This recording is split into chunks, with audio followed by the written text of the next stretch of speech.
गुरुभ्यो नमः। गुरुभ्यो नमः।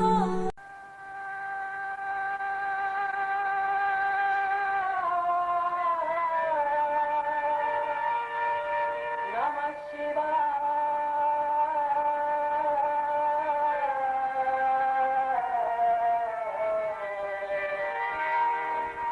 ओम नमः शिवाय बोलो, ओम नमः शिवाय बोलो, ओम नमः शिवाय बोलो।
शिवरात्रि के महान पर्व पर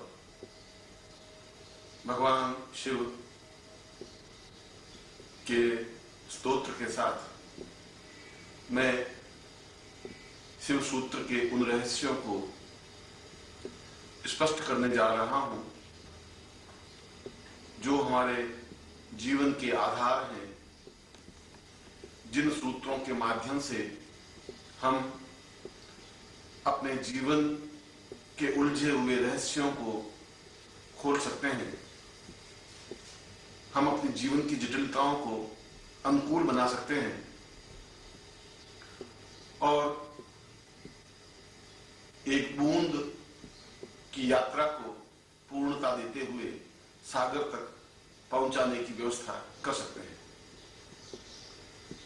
पुष्पदंत ने अपने शिव महिमा स्तोत्र में भगवान शिव की आराधना करते हुए कहा है, असित गिरि समम स्यात् कज्जलम सिंधु पात्रे सुरतरवरु शाखां लेखनीं पत्र मूर्धि लिखति यदि ग्रहीतवान् शारदा सर्वकालं तदमित गुणानां ईश पारं नयाति। यदि समस्त समुद्रों को मिलाकर के उसकी स्याही बनाई जाए, यदि समस्त वृक्षों को काटकर उसकी लेखनी बनाई जाए और यदि स्वयं विधाता भगवान शिव के गुणों का वर्णन इस पृथ्वी को कागज बनाकर लिखने की कोशिश करे, तब भी भगवान शिव के गुणों का और उनके रहस्यों का स्पष्टता के साथ अंकन नहीं हो सकता। और मैं उस विराट सत्ता के भगवान शिव के उस मंत्र की व्याख्या कर रहा हूं, जिस मंत्र में पूरे जीवन का सार दिया हुआ है। और यजुर्वेद में ऐसे सैकड़ों मंत्र हैं और वे सभी मंत्र अपने आप में मूल्यवान और महत्वपूर्ण हैं, क्योंकि उनमें उन सूत्रों को स्पष्ट किया गया है जो आज के मानव जीवन के लिए अनिवार्य है। सूत्र का तात्पर्य संक्षिप्त, सूत्र का तात्पर्य संकेत रूप में कहा गया। सूत्र का तात्पर्य पूरे समुद्र को एक बूंद में कहने की और लिखने की कल्पना करना। और यजुर्वेद के ऐसे ही मंत्र का मैं उच्चारण कर रहा हूं और फिर मैं उसकी व्याख्या स्पष्ट कर रहा हूं। यजुर्वेद का वह मंत्र है, ओम नमः संभवाय च मायो भवा या च नमः शंकराय च महेशकरा या च नमः शिवाय च शिवतराय च। और यह यजुर्वेद का मंत्र बहुत बहुत समाधानों को लेकर के ऋषि की वाणी से उद्घोषित हुआ है। इस छोटे से मंत्र में एक विराट चिंतन छिपा हुआ है। आवश्यकता है उस मंत्र की उस दिव्यता को और उसके गर्भ में छिपे हुए उस अर्थ को समझने की। और ऋषि कह रहा है कि नमः संभवाय च मयो, मैं संभव बनने की प्रक्रिया की ओर अग्रसर होना चाहता हूं, क्योंकि मैं संभव नहीं हूं, क्योंकि मैं सही रूप में शिव की पात्रता प्राप्त नहीं कर पाया हूं, क्योंकि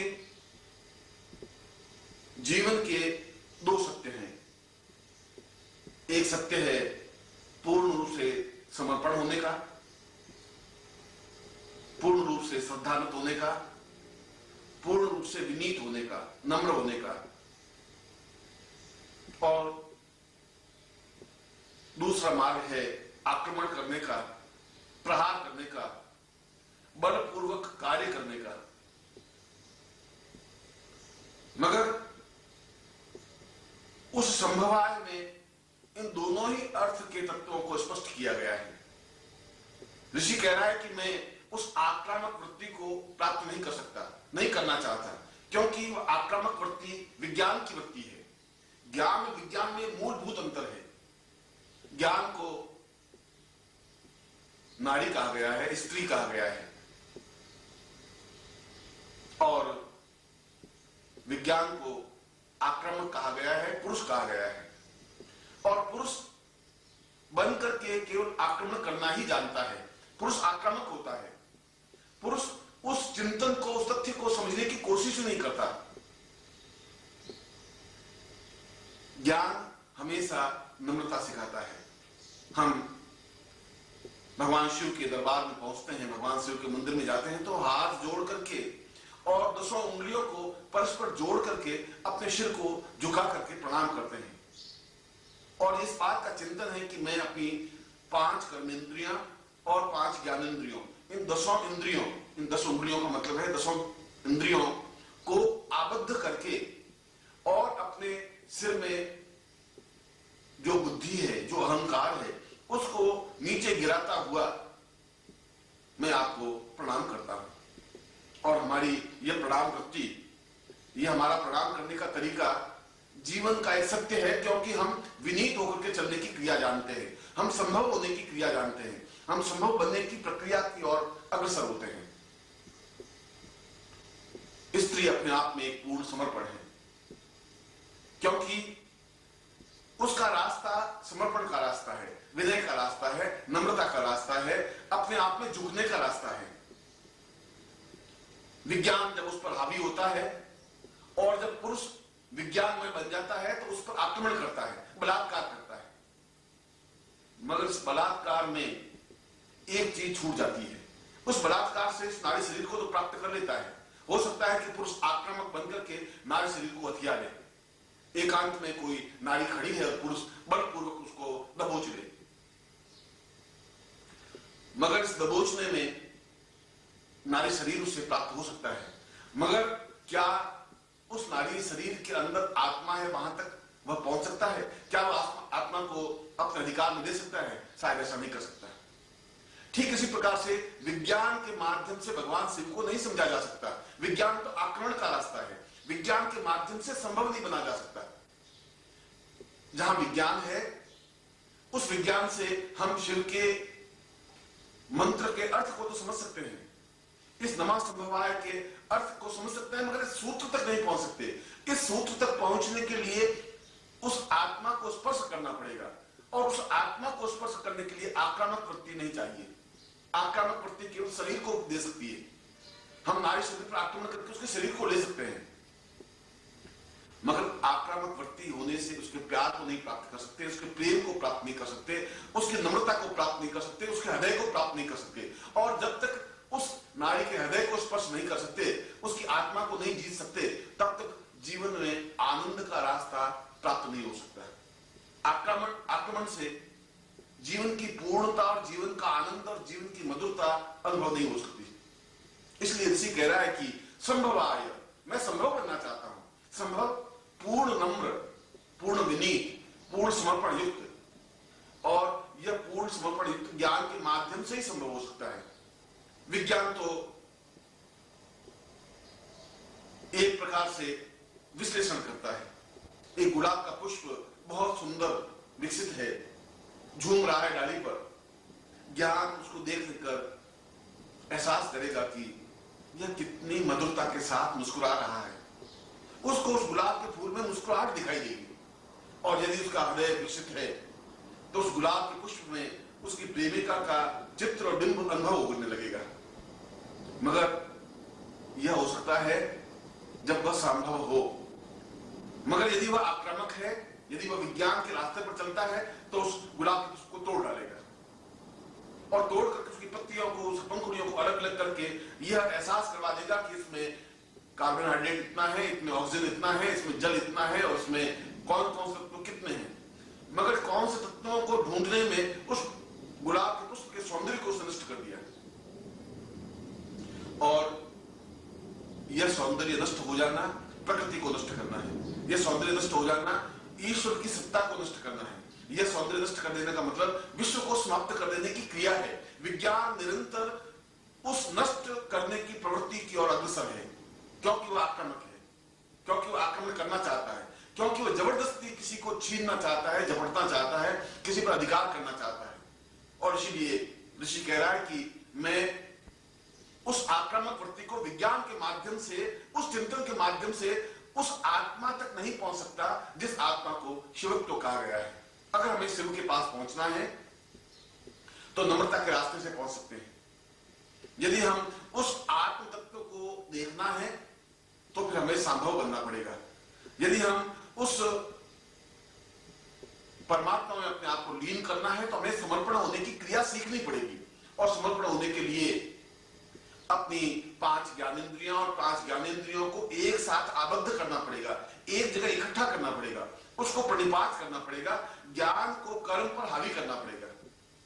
और इसीलिए जब हाथ जोड़ते हैं तो 5 ज्ञानेंद्रियां 5 कर्मेंद्रियों पर हावी होती हैं, दोनों परस्पर जुड़ जाती हैं, और जुड़ करके उसके साथ साथ हम अपने सिर को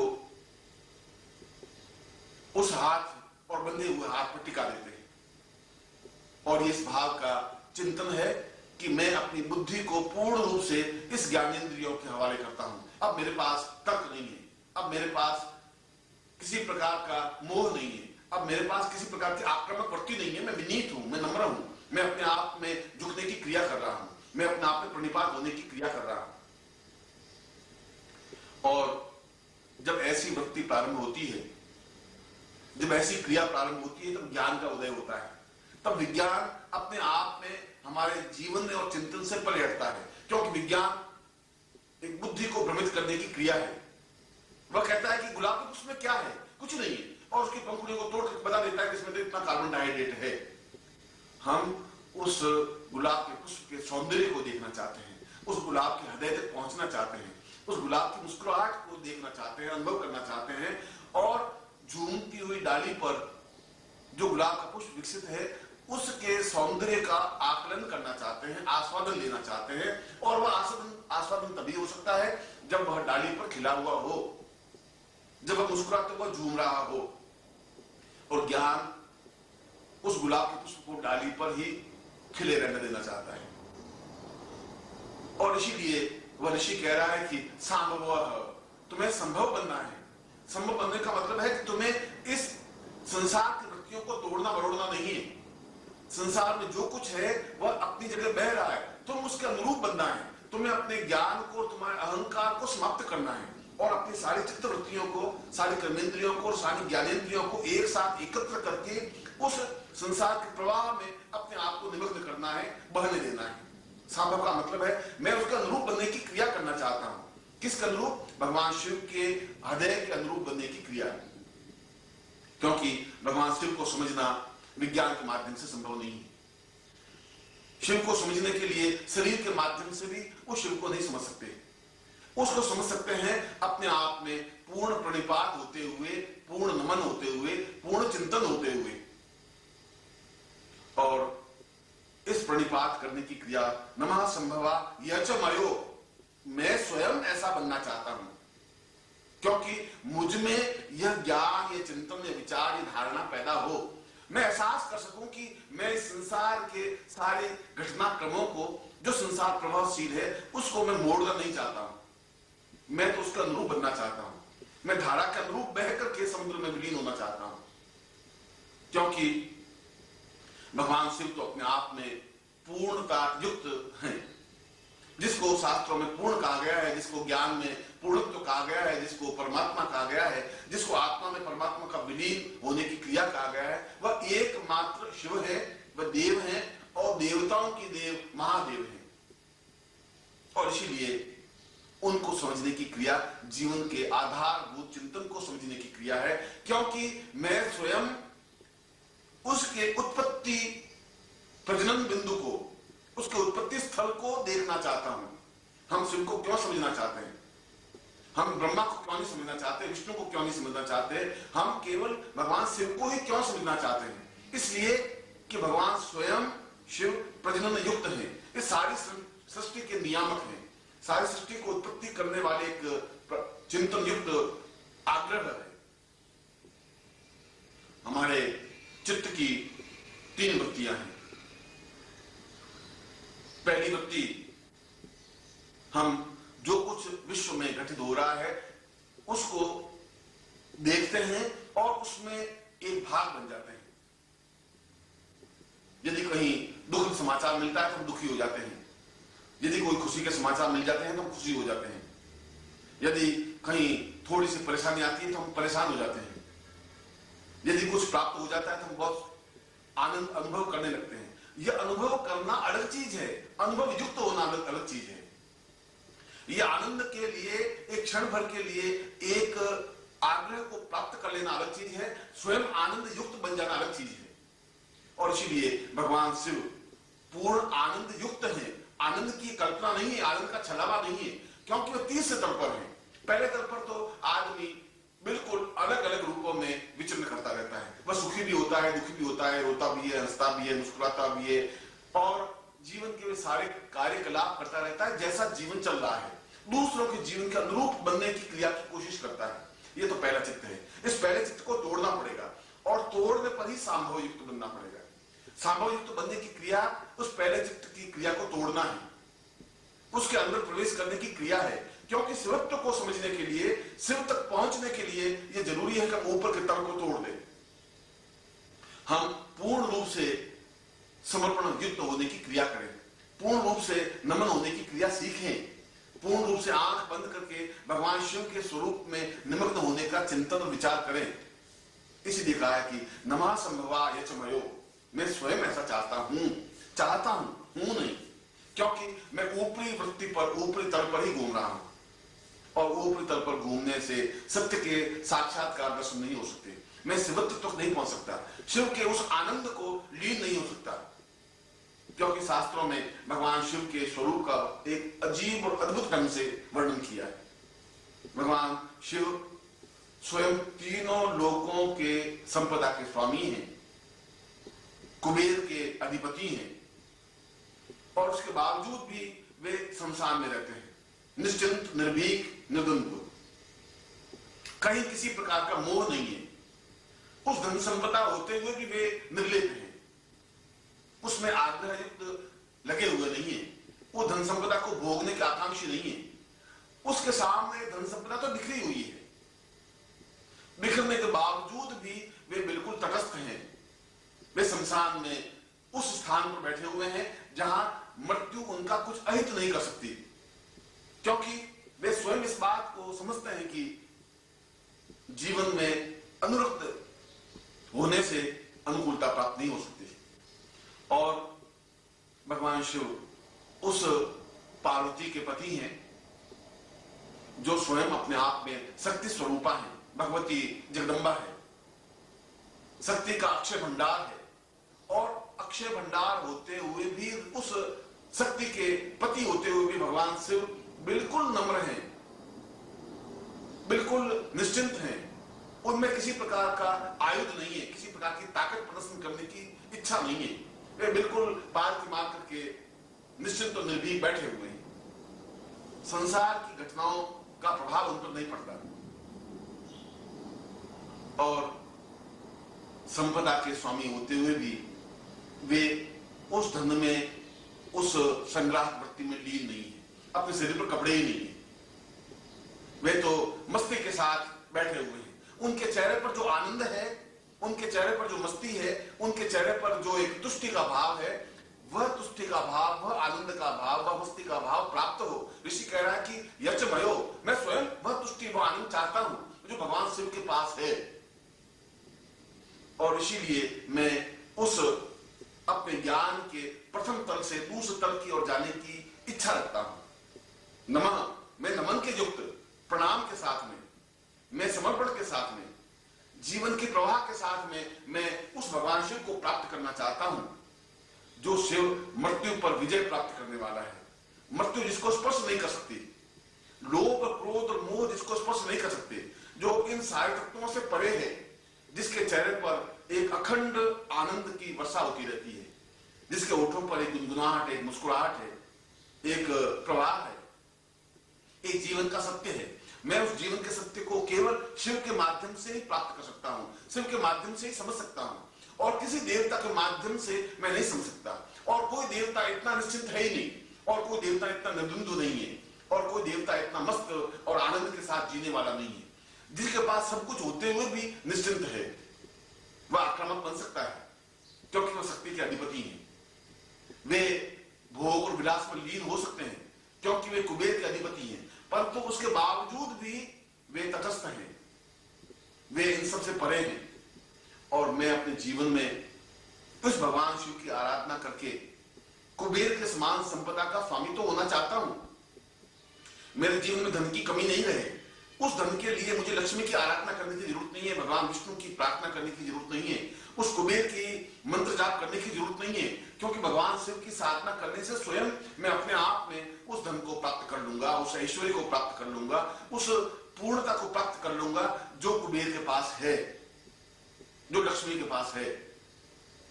मगर मैं आक्रामक वृत्ति से उस धन को प्राप्त नहीं करना चाहता, उस कुबेर को प्राप्त नहीं करना चाहता, उस लक्ष्मी को अपने जीवन में नहीं उतारना चाहता। मैं चाहता हूं कि इतना अधिक धन, ऐश्वर्य, वैभव, विलास मेरे पास हो, अवश्य हो, मगर होने के बावजूद भी मैं चिंताग्रस्त नहीं रहूं, हर समय तनाव में नहीं रहूं कि यदि इस धन को किसी ने चुरा लिया तो क्या होगा, यदि कोई राज्य बाधा आ गई तो क्या होगा, यदि आग लग गई तो क्या होगा, यदि ये धन क्षीण हो गया तो क्या होगा, यदि व्यापार में कमी आ गई तो क्या होगा। क्या होगा शब्द शिव के पास नहीं है। न्यूनता शिव की बिंदु नहीं है, क्योंकि जहां शिव की साधना है वहां न्यूनता नहीं हो सकती, कमी नहीं हो सकती, किसी प्रकार की उसमें विक्षेप नहीं हो सकता। इसीलिए तो शास्त्रों में कहा गया है कि 1000 लक्ष्मी की साधना करने की अपेक्षा एक शिव की साधना करना ही अपने आप में पर्याप्त है। 1000 करने की अपेक्षा एक बार शिव के सामने करना ही पर्याप्त है, क्योंकि भगवान शिव अपने आप में पूर्ण लक्ष्मी और कुबेर को देने में समर्थ है, जीवन में ऐश्वर्य, धन और संपदा को देने में समर्थ है, जो अपने आप में कुबेर के अधिपति हैं, अक्षय भंडार के अधिपति हैं, स्वर्ण के अधिपति हैं, और भगवान शिव की साधना करने से वह सब कुछ सहज ही प्राप्त हो सकता है। और यही नहीं, अपितु संभव बनने के लिए सर्वथा चिंता मुक्त हो, रोग मुक्त हो, और वे तो स्वयं उस शक्ति के अधिपति हैं। वह तो स्वयं उस भगवती जननी के आराध्य देव हैं, जो शक्ति की स्रोत है। और जहां शक्ति है, नम्रता के युक्त, नम्रता के साथ में शक्ति है, वहां रोग नहीं है, वहां किसी प्रकार का कष्ट नहीं है, वहां किसी प्रकार की बाधा नहीं है, अड़चन नहीं है, चिंताएं नहीं है। और इसीलिए तो भगवान शिव को मृत्युंजयी कहा गया है, मृत्यु पर विजय प्राप्त करने वाला। इसीलिए तो भगवान शिव को अमृतमय कहा गया है, वह रोगों पर पूर्ण विजय प्राप्त करने वाला है। इसलिए उन रोगों को दूर करने के लिए, उस मृत्यु भय को मिटाने के लिए अन्य देवी देवताओं की साधना करना आवश्यक है ही नहीं। आवश्यकता है स्वयं को संभव बना करके, नम्रता युक्त बना करके, समर्पण युक्त बना करके शिव के उस तीर्थ तल पर स्पर्श करने की क्रिया का ज्ञान प्राप्त करना है। और दूसरा तल, जहां मैंने पहले तल का स्पर्श किया, जहां मैंने पहले तल को, उस ज्ञान के पहले बिंदु को स्पर्श किया कि हम कर्मेंद्रियों और ज्ञानेंद्रियों के द्वारा पूर्णतः प्रणिपात हो, नम्र हो, विनीत हो, और साथ ही साथ हमारे शिर में जो अहंकार है, जो क्रोध है, जो लोभ है, जो मोह है, उसको उन कर्मेंद्रियों और ज्ञानेंद्रियों पर विनीत करते हुए बुद्धि से परे हट करके, विज्ञान से दूर होकर के पूर्णतः प्रणिपात होने की क्रिया उस ज्ञान का पहला तल है। और ज्ञान का दूसरा तल गुरु है, क्योंकि स्पष्ट रूप से कहा गया है, नमः संभवाय च मयो भवाय च नमः। यदि तुम्हें उस भगवान शिवत्व को प्राप्त करना है, और शिवत्व को प्राप्त करने का मतलब है पूर्ण ऐश्वर्य प्राप्त करना, शिवत्व को प्राप्त करने का मतलब है पूर्ण शक्ति प्राप्त करना, शिवत्व को प्राप्त करना है मृत्यु पर विजय प्राप्त होने की क्रिया, शिवत्व को प्राप्त करने का मतलब है रोगों पर पूर्ण विजय प्राप्त करने की भावना। हम पूर्णतः रोग मुक्त हों, हम पूर्णतः मृत्यु से परे हों, मृत्यु हमारे स्पर्श नहीं कर सके, यमराज हमारे सामने झपट्टा नहीं मार सके, काल हमारे सामने खड़ा नहीं हो सके, हम निश्चिंत हो सके, निर्भीक हो सके, निर्द्वंद हो सके। और ऋषि कह रहा है कि ऐसा अगर तुम दूसरे तल पर जा सको तो ऐसा हो सकता है, मगर तुम्हें पहले भवाय बनना पड़ेगा, संभवाय होना पड़ेगा। संभवाय का मतलब है तुम्हें यह भावना आनी चाहिए कि तुम अत्यंत नम्र हो, विनीत हो, क्षमायुक्त हो, तुम्हें किसी प्रकार का अहंकार नहीं है, तुम्हें किसी प्रकार की लोभ और मोह की वृत्ति नहीं है, पूर्णतः निष्पक्ष और पूर्णतः शुद्ध सात्विक बन करके गुरु चरणों के पास पहुंच सको। क्योंकि नमः संभवाय च मयो भवाय च नमः, भवाय बनने के लिए, उस शिव के पास पहुंचने के लिए तुम्हारे पास और कोई रास्ता नहीं है, तुम्हारे पास केवल रास्ता गुरु रास्ता है। भवाय का मतलब है गुरु, जो तुम्हें मार्गदर्शन दे सकता है, जो तुम्हें अग्रसर कर सकता है, जो तुम्हें शिव तत्व की बारीकियां को समझा सकता है, जो शिव तत्व की साधना को संपन्न करवा सकता है, जो तुम्हें मृत्यु से परे हटवा सकता है, जो तुम्हें रोग मुक्त कर सकता है, जो तुम्हें क्षमा करने की क्रिया सिखा सकता है। और ज्ञान के दूसरे तल पर पहुंचने के लिए, भवाय बनने के लिए, अपने आप को समर्पण करने की क्रिया का भान होने के लिए अपने जीवन में भवाय को स्थापित करें, अपने जीवन में गुरु को स्थापित करें। क्योंकि गुरु को शास्त्रों में भवाय कहा गया है, भवाय तवै गुरुवै परम महा, भवाय ही अपने आप में जीवन में गुरु हैं। इसलिए शिवोहम गुरुर्वै शिवोहम, मैं शिव को गुरु के रूप में ही देख सकता हूं, शिव को अपने किसी अन्य रूप में देखने की क्रिया का ज्ञान है ही नहीं। शास्त्र बिल्कुल दो टूक शब्दों में कह रहा है कि शिव अपने आप में पूर्ण रूप से गुरुत्वमय है, गुरु के माध्यम से चलकर के ही शिव तक पहुंचा जा सकता है। शिव के गुरु के माध्यम से ही हम उस शिव के साक्षात दर्शन कर सकते हैं, शिवत्व को प्राप्त कर सकते हैं, उस पूर्ण कुबेर और संपदा को ऐश्वर्यवान बन सकते हैं, लक्ष्मी के अधिपति बन सकते हैं, मृत्यु पर विजय प्राप्त कर सकते हैं। मगर वह रास्ता भवाय बनकर के होने से है, गुरु के माध्यम से ही संभव है। और गुरु तुम्हारे उस ज्ञान के दूसरे तल को स्पर्श कर सकता है। गुरु तुम्हें बता सकता है कि जीवन का आधार और चिंतन क्या है। गुरु तुम्हें बता सकता है कि तुम चिंता मुक्त कैसे हो सकते हो। गुरु तुम्हें इसकी व्याख्या कर सकता है कि अगर तुम्हारे जीवन में रोग है, तुम रोगों से मुक्ति कैसे प्राप्त कर सकते हो, तुम कैसे शक्तिमान बन सकते हो, तुम कैसे अपने आप में जीवन में पूर्णत्व प्राप्त कर सकते हो, और उस शिवत्व को प्राप्त करने की क्रिया, उस शिवत्व को प्राप्त करने की भावना, उस शिवत्व को प्राप्त करने का चिंतन का रास्ता कौन सा है। और इसीलिए इस मंत्र में भवाय शब्द को मध्य में रखा है। प्रारंभ में मध्य में रखने के पीछे भावना यह है कि तुम गुरु के पास तभी पहुंच सकते हो जब तुम में क्षमा हो, जब तुम्हें नम्रता हो, जब तुम्हारी ज्ञानेंद्रियां कर्मेंद्रियां तुम्हारे कंट्रोल में हो, जब तुम बहुत नम्रता युक्त बन सको, जब तुम अपने अहंकार को दूर कर सके, दूर करके प्रणिपात होकर के गुरु के पास पहुंच सको। ऐसा पहुंच सको तो गुरु तुम्हें आगे अग्रसर कर सकता है। यदि तुम्हें अहंकार है तो गुरु तुम्हारा स्पर्श नहीं कर सकता, तुम गुरु को प्राप्त कर भी नहीं सकते, तुम गुरु के हृदय के एकाकार नहीं बन सकते। और इसीलिए तो भवाय शब्द के तीनों तत्वों को शामिल करके, तो भवाय का तात्पर्य है तुम में किसी प्रकार की न्यूनता नहीं है, मैं तुम्हें न्यूनताओं से ऊपर उठा सकता हूं। गुरु कह रहा है उस संभवाय बनने की क्रिया के बाद कि तुम बिल्कुल नम्र बनकर के मेरे पास आए हो तो मैं तुम्हें पूर्ण भवाय बना सकता हूं। यदि तुम पूर्ण समर्पण युक्त होकर के आए हो तो मैं तुम्हें सिद्धत्व पर ले जा सकता हूं। यदि तुम पूर्ण रूप से ज्ञानेंद्रियों कर्मेंद्रियों पर विजय प्राप्त करके आए हो तो मैं तुम्हें उस लक्ष्मी और कुबेर के अधिपति के स्थान तक पहुंचा सकता हूं। और इसीलिए तो जीवन में गुरु ब्रह्मा, गुरु विष्णु, गुरु देवो महेश्वर स्पष्ट रूप से कहा है कि गुरु स्वयं महेश्वर है, गुरु स्वयं शिव है, गुरु स्वयं साक्षात है, क्योंकि शिव का पूर्ण रूप, पूर्ण प्रतिबिंब शिव है। हमारे सामने शिव तो नहीं है, मगर शिव का मूर्तिमंत स्वरूप गुरु के रूप में है, और इसीलिए गुरु को शिव कहा गया है। गुरु की व्याख्या, शिव की व्याख्या करना है। इस पूरे मंत्र का अगर धात्वर्थ लें, अगर पूरे मंत्र के अर्थ के चिंतन को स्पष्ट करें, तो पूरे मंत्र में एक ही बात को स्पष्ट रूप से बताया गया है कि नमः संभवा यचमयो भवा यच नमः शंकरा यच महेश्वरा यच नमः शिवा। मैं नमस्कार करता हूं उस लक्ष्मी के अधिपति शिव को, उस कुबेर के स्वामी शिव को, उस मृत्युंजयी शिव को, उस अमृतमयी शिव को जो रोगों पर पूर्ण नियंत्रण प्राप्त करने में सक्षम है। परंतु अपने जीवन में मैं ज्ञान के दूसरे तल पर उस शिव को नहीं पहचान सकता। मैं शिव तक पहुंचना चाहता हूं, और वो पहुंचने की क्रिया तो ज्ञान के तीसरे तल पर है। अभी तो मैं दूसरे तल पर आया हूं, अभी तो मैं बिल्कुल एक मिट्टी के लौंदे की तरह हूं, जहां मुझ में कुछ चिंतन नहीं है, मुझे ज्ञान नहीं है, कुछ मंत्र करने की क्रिया नहीं है, शिव के स्वरूप को समझने की क्रिया ही नहीं है। परंतु मैं संभव बनकर के आया हूं, मैं पूर्णतः प्रणिपात होते हुए आया हूं, मैं पूर्णतः नम्र होते हुए आया हूं, मैं गुरु में अपने आप को एकाकार करने के लिए आया हूं। क्योंकि गुरु वही जो हम, मैंने और शास्त्रों ने एक ही बात को बार बार उचित किया है कि शिव को समझना है तो गुरु को ही समझना पड़ेगा, अगर शिव तक पहुंचना है तो गुरु तक पहुंचना ही पड़ेगा।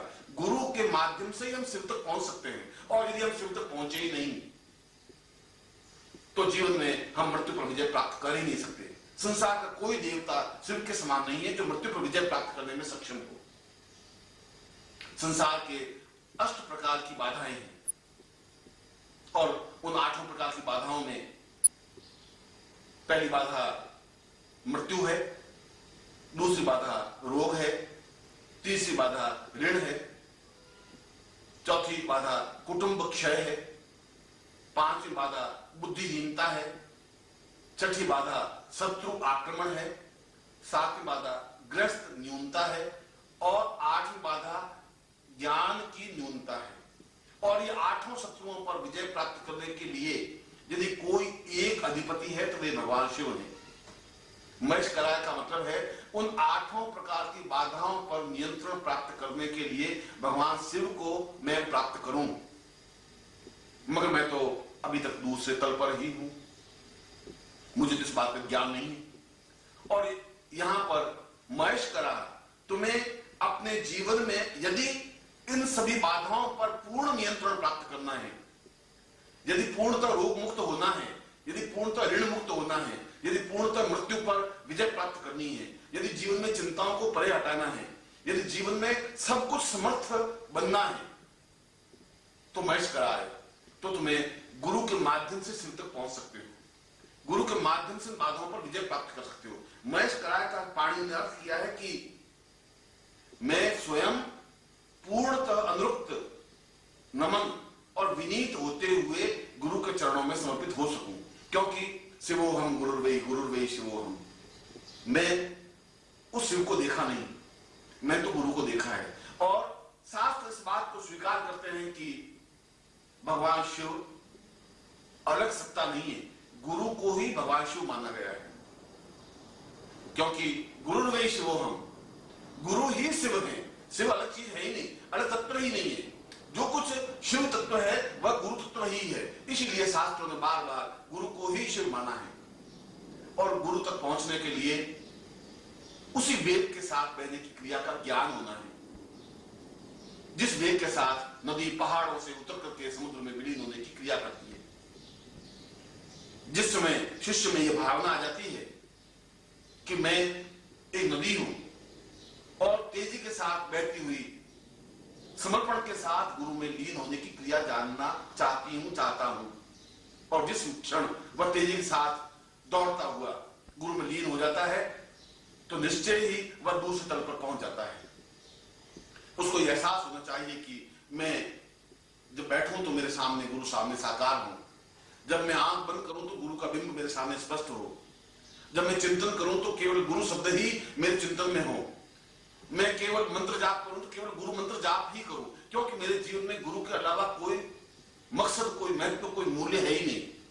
संभव यचमय, मैं संभव तभी बन सकूंगा, संभवाय बनने के बाद तो संभव होना है, गुरुमय बनना है, अपने आप में गुरु में लीन होने की क्रिया का ज्ञान प्राप्त करना है।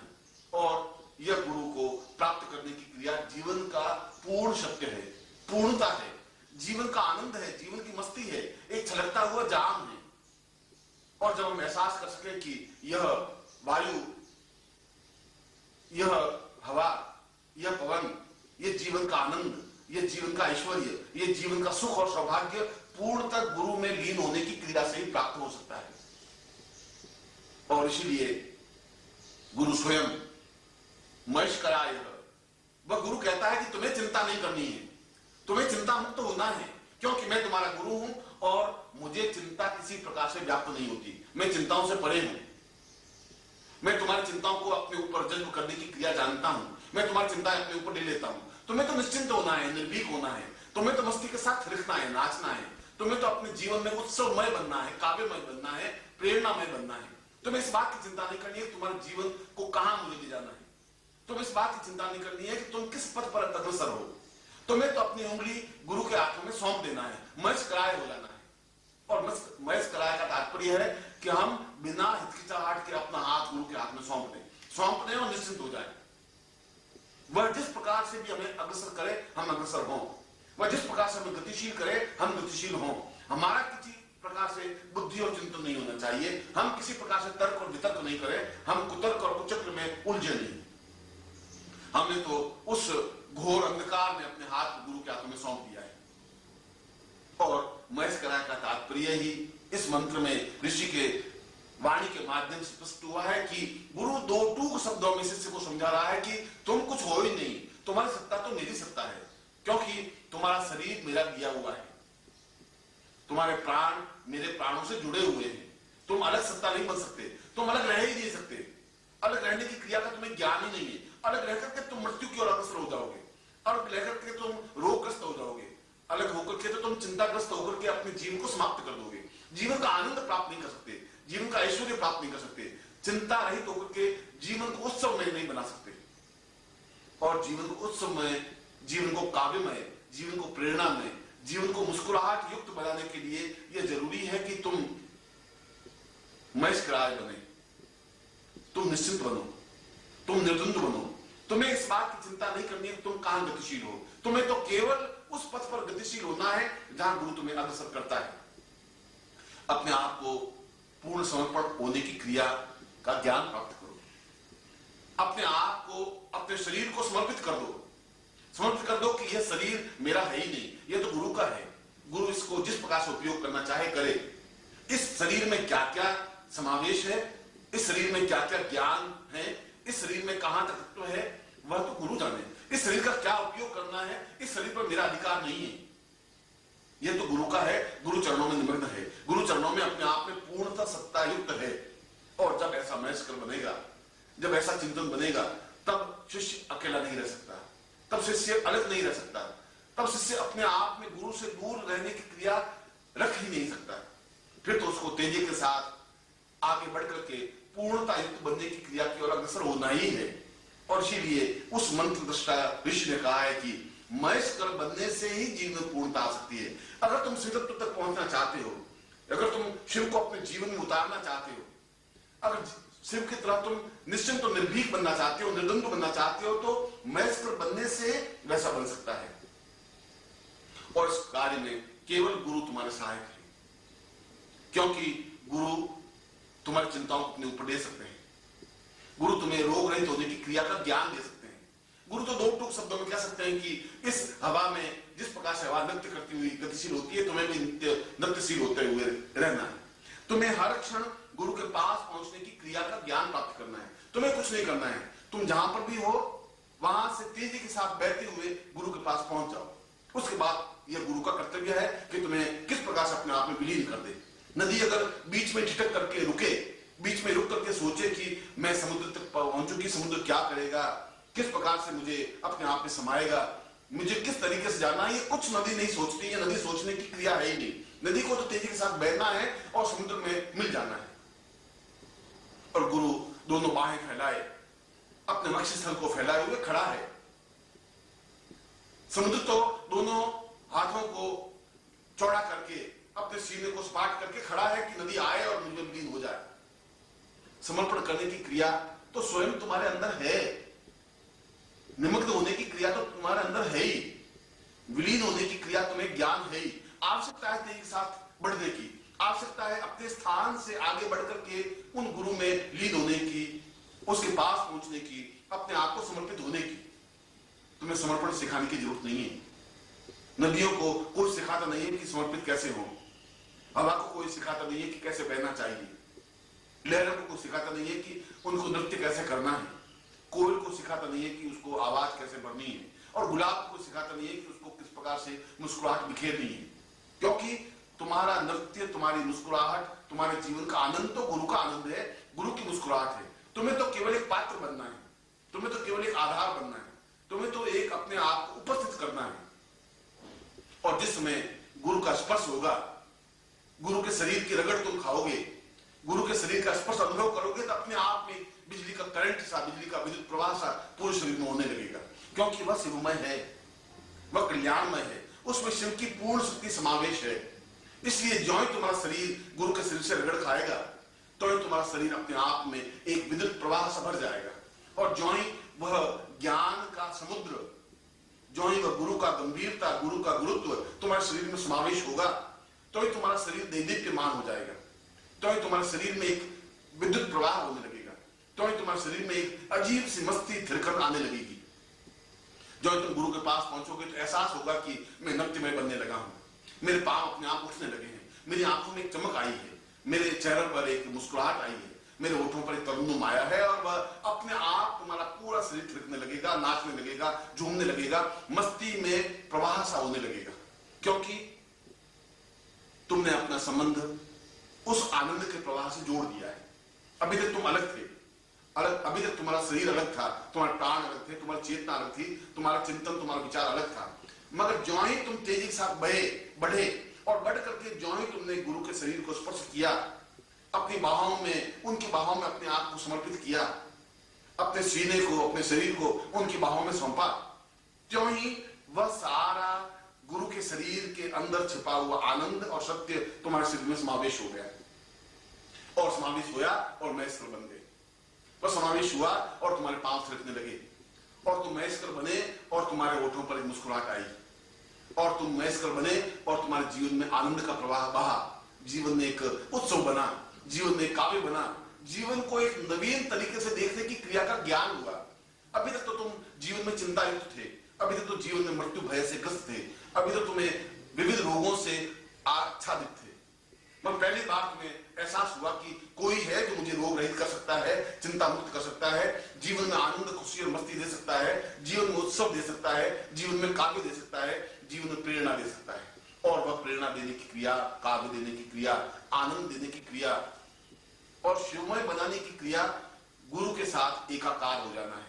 अपने आप को तेजी के साथ बहा करके उसके सीने से लिपट जाना है, उसके चरणों में निमग्न हो जाना है, उनके पांवों को जकड़ करके बांध लेना है, अपने आप को पूर्ण से समर्पित कर देना है, अपने सीने को, अपने वक्षस्थल को, अपने शरीर को उनके सीने में स्पर्श कर देना है, अपने आप को समर्पित कर देना है और उनकी दोनों बाहें तुम्हारे सारे शरीर को बांध दे, तुम्हारे सारे शरीर को आच्छादित कर दे, तुम्हें अपनी भुजाओं में भर ले, अपनी सुगंध से तुम्हें आप्लावित कर दे, अपने स्नेह की वर्षा से तुम्हें अमृतमय कर दे। और ऐसा करते ही तुम महेश्वर बन जाओगे। ऐसा करते ही तुम लघु नहीं रहोगे, तुम हल्के नहीं रहोगे, तुम खुद गुरुमय बन जाओगे, अपने आप में पूर्णता युक्त बन जाओगे। तुम्हारा जो खाली पात्र है वो अमृत से लबालब भर जाएगा। तुम्हारा सारा शरीर जो रोगग्रस्त है उन रोगों से मुक्त होकर के आनंद से आच्छादित हो जाएगा। उसमें एक नवीन चेतना पैदा होगी, नवीन अर्थवत्ता पैदा होगी, नवीन एक भावना पैदा होगी, ठीक उसी प्रकार से जैसे थिरकन युक्त लहर होती है। और तुम देखोगे कि तुमने जीवन के एक नवीन सत्य को प्राप्त किया है। तब तुम एहसास करोगे कि अभी तक मेरे पांवों में चंचलता नहीं थी, अब पांवों में थिरकन आने लगी है। तुम अकेले बैठे बैठे गुनगुनाने लगोगे, अकेले बैठे बैठे एक चिंतन करने लगोगे। ऐसा लगेगा कि तुम्हारा कोई है जो सब कुछ तुम्हारा ही है, ऐसा है वह केवल तुम्हारा ही है। और ऐसा होने की क्रिया को ऋषि ने महेश्वर बनने की क्रिया बताया है। जब मैं स्वयं गुरु में पूर्ण रूप से लिप्त हो जाऊं, निमग्न हो जाऊं, अपने आप को समर्पित कर दूं। और इसीलिए तो कहा गया है कि महेश्वर का तात्पर्य पूर्ण रूप से अपने शरीर को गुरु की बाहों में समर्पित कर देना है। महेश्वर का तात्पर्य अपने मन को पूर्ण रूप से गुरु के साथ जोड़ देना है। महेश्वर का तात्पर्य अपनी आंखों में गुरु के बिंब को पूर्ण रूप से समाहित कर देना है और उन आंखों में फिर कोई दूसरा बिंब नहीं रहे, उन आंखों में फिर कोई दूसरा चित्र नहीं बने, फिर उन आंखों में दूसरी कोई भावना नहीं बने, उन आंखों में फिर कोई दूसरी इबादत नहीं लिखी जाए, दूसरा कोई काव्य नहीं लिखा जाए, फिर कोई दूसरा नाम नहीं लिखा जाए। तुम्हारे ओठों पर गुरु के नाम का अंकन हो, तुम्हारी आंखों में गुरु की पंक्ति अंकित हो, तुम्हारे चेहरे पर गुरु की मुस्कुराहट अंकित हो, तुम्हारे सारे शरीर को गुरु के स्पर्श का आनंद अनुभव हो और तुम पूर्ण रूप से निमग्न होते हुए, पूर्ण रूप से समर्पित होते हुए अपने आप को पूर्ण रूप से महेश्वर कर सको। और यह महेश्वर होने की क्रिया उस तीसरे तल पर जाने की तैयारी है और वह तीसरा तल है पूर्ण रूप से शिवमय होने की क्रिया, पूर्ण रूप से आनंद युक्त बनने की क्रिया, पूर्ण रूप से मृत्यु पर विजय प्राप्त करने की क्रिया, पूर्ण रूप से रोग रहित होने की क्रिया, पूर्ण रूप से मृत्युंजयी बनने की क्रिया। और वह क्रिया गुरु के माध्यम से ही संभव है। यच नमः शिवाय। अगर तुम शिवाय बनना है, शिवाय का मतलब है शक्तिवान बनना है, शिवा बनना है, तो फिर तुम्हारे लिए आवश्यक है कि तुम निश्चिंत और निर्भीक होकर के अपना हाथ गुरु के हाथ में सौंप लो। तुम बिना हिचकिचाहट के तेजी के साथ बढ़ करके गुरु को अपनी बाहों में लपेट लो। तुम अपने आंखों में, अपनी भावनाओं में, अपने चिंतन में, अपने विचारों में, अपने पूरे शरीर के अंग प्रत्यंग, रोम रोम पर गुरु शब्द को अंकित कर दो। और ऐसा करते ही वह आनंद का, वह शक्ति का पूर्ण स्रोत तुम्हें समावेश हो जाएगा। तुम स्वयं शिवाय, तुम स्वयं शक्तिमान बन सकोगे। और जब शक्ति प्राप्त हो पाएगी तो फिर किसी प्रकार का भय नहीं रहेगा, फिर किसी प्रकार की न्यूनता नहीं रहेगी, फिर जीवन में किसी प्रकार की बाधा नहीं रहेगी, अड़चन नहीं रहेगी, कठिनाई नहीं रहेगी, क्योंकि फिर तुम हो ही नहीं, तुम्हारा अस्तित्व ही नहीं है। तुम तो अपने आप को पूर्ण रूप से उस गुरु में लीन कर चुके हो, महेश्वर बन चुके हो। तुम्हारा खुद का कोई अस्तित्व है नहीं। तुम्हें जो कुछ धड़कन है वो गुरु की दी हुई है, तुम्हारे चेहरे पर जो मुस्कुराहट है वो गुरु के द्वारा प्रदान की हुई है, तुम्हारे शरीर में जो आनंद और ऊर्जा का प्रवाह है वह गुरु का दिया हुआ है। और ऐसा बनने पर हम उस तीसरी यात्रा पर, उस तीसरे तल पर पहुंचने की क्रिया कर सकते हैं जो तीसरा तत्व पूर्ण शिवमय है, जो सत्यमय है, जो कल्याणमय है, जो शिवमय है। और जब हम पूर्ण रूप से गुरुमय बन जाते हैं, जब हम पूर्ण रूप से गुरु में एकाकार हो जाते हैं, जब हम पूर्ण रूप से गुरु के चरणों में अपने आप को निमग्न कर देते हैं, तब एक नवीन चेतना, एक नवीन चिंतन, एक नवीन विचार स्पष्ट होने लगता है। तब ये एहसास होता है कि जीवन का कोई सत्य है, जीवन का कोई सौंदर्य है। तब हम उस गुलाब के पुष्प को पूर्णता के साथ मुस्कुराते हुए देख सकेंगे। तब हम उस नदी की लहरों में गीत का संगीत सुन सकेंगे। तब हम बहते हुए पवन में उस काव्य की वाणी को सुन सकेंगे। तब हम अकेले बैठे हुए उन हवा की सरसराहट में मंत्रों को सुन सकेंगे, काव्य को सुन सकेंगे, जीवन के आनंद की धड़कनों को सुन सकेंगे।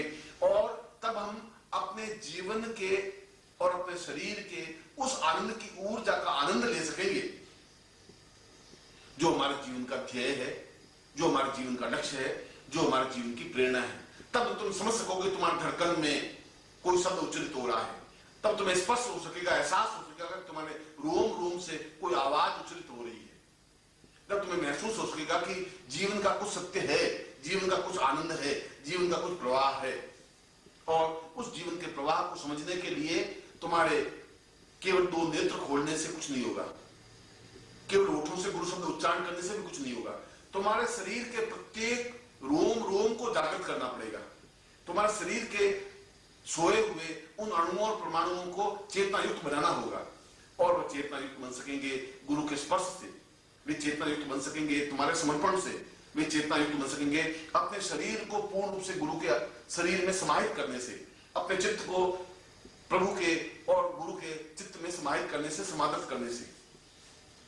और जिस क्षण तुम संभवाय बनकर के महेशकाय बन सकोगे, तब तुम शिवाय बन सकोगे। और शिवाय बनने की क्रिया पूर्ण शक्तिवान बनने की क्रिया है।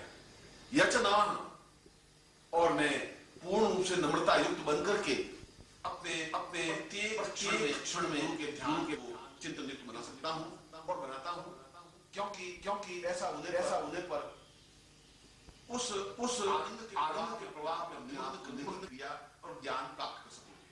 और ऐसा होने पर जब तुम अपने आप से समालित कर सकोगे और मृत्यु उच्चार पर पीछे हट के खड़ी होगी। जब तुम गुरु के साथ एकाकार हो सकोगे, तब अपने आप काल बहुत दूर खड़ा हुआ, हाथ मलता हुआ खड़ा हो जाएगा।